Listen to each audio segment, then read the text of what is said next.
Жүзім дертке шипа болатын жеміс. Жер бетінде ең алғаш пайда болған өсімдіктердің бірі жүзім. Оның жапырақтарының ізі мен дәндерінің қалдықтары сонау бор дәуірінің қазба жұмыстарының арасынан табылған.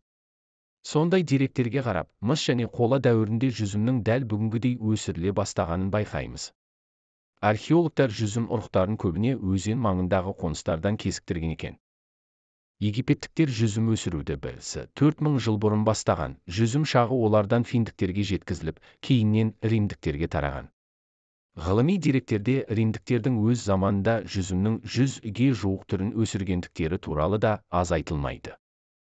Қазіргі таңда жүзім ең көп өсірілетін аймақ Кіші Азия, жүзімнің шамамен 10 мыңдай түрі кездеседі. Жүзімнің құрамында С, 1, 2, 6, Е дәрумендері, калий, магний, кальций, фосфор, кобальт, никель, титан, бор, алюминий, силиций, йод, цинк, күкірт және марганец секілді микроэлементтер болса, піскен жүзімнің 100 граммында 154 грамм карбондық гидрат, 1 грамм протеин, 1 грамм май, 21 грамм фосфор, 0,6 мг темір, аз-аздан болса да басқа да элементтер, түрлі дәрумендер, су кездеседі екен. Жүзім құрамындағы магний адам денесіне де, мидың да тынығуына да ерекше әсер етеді. Ол бауыр ауруларын, қан аздықты, анемия емдеуде көп қолданылады. Құрамындағы жеміс қышқылдары тартарик, малик, сукциник, фумарик, пирувик, гликолик қышқылдары бүйрек пен ішек жүйесінің жұмысын реттеуде, қанның тазаруы мен майдың еруіне көмектеседі. Дененің вирустарға қарсы тұруын да күшейтеді. Жоғары калориялы болуымен қатар құрамында өте аз мөлшерде май мен протеин болғандықтан жүзім өте тамаша қорекке жатады. Құрғақ жүзімде су аз болатындықтан оның калориясы өте жоғары әрі темір мен кальцийге өте бай. Жүзім адамның иммунитетін күшейтеді, жүйкені тыныштандырып терінің түлеуін арттыра түседі.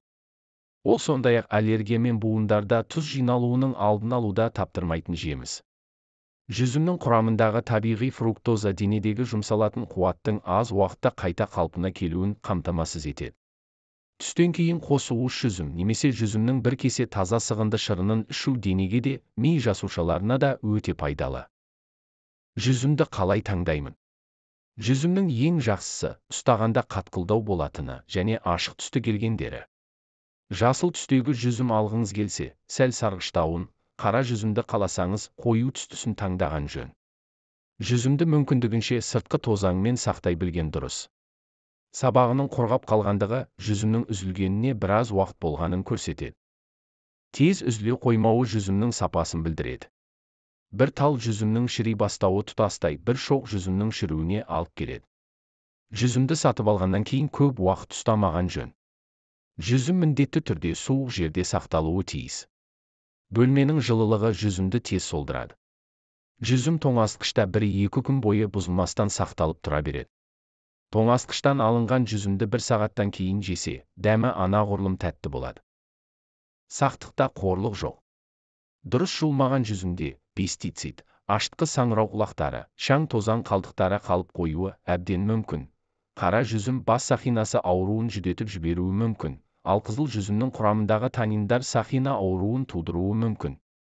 Сондықтан жүзімді мөлшерден тыс жеуден аулақ болыңыз. Ең бастысы жер алдында жақсылап жууды ұмытпаңыз.